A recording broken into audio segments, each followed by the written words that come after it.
জাতিসংঘের অধীনে শরীফ ওসমান হাদি হত্যার তদন্ত ও হত্যাকারীদের বিচারের দাবিতে প্রধান উপদেষ্টার বাসভবন যমুনা অভিমুখে যাত্রা করার সময় ইনকিলাব মঞ্চের সদস্য সচিব আব্দুল্লাহ আল জাবের গুলিবিদ্ধ হয়েছে।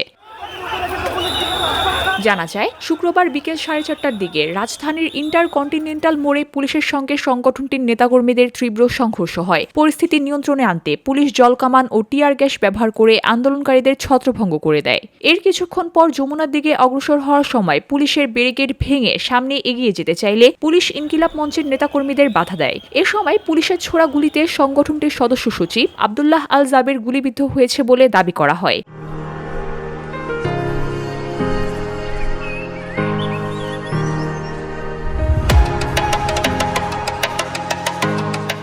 এদিকে আব্দুল্লাহ আল জাবেরের ফেসবুক আইডি থেকে জানানো হয়, সংঘর্ষে শতাধিক আন্দোলনকারী আহত হয়েছে এবং তিনি নিজেও গুলিবিদ্ধ হয়েছেন। এছাড়া জুমা শান্তাকে বুট দিয়ে পাড়ানো হয়েছে। সেখানে শান্তভাবে পরিস্থিতি মোকাবিলার আহ্বান জানিয়ে বলা হয়, আপাতত কোনো জমায়েত না করার অনুরোধ জানানো হচ্ছে এবং চিকিৎসা শেষে আবারও রাজপথে নামার ঘোষণা দেয়া হয়। VOD Bangla news desk.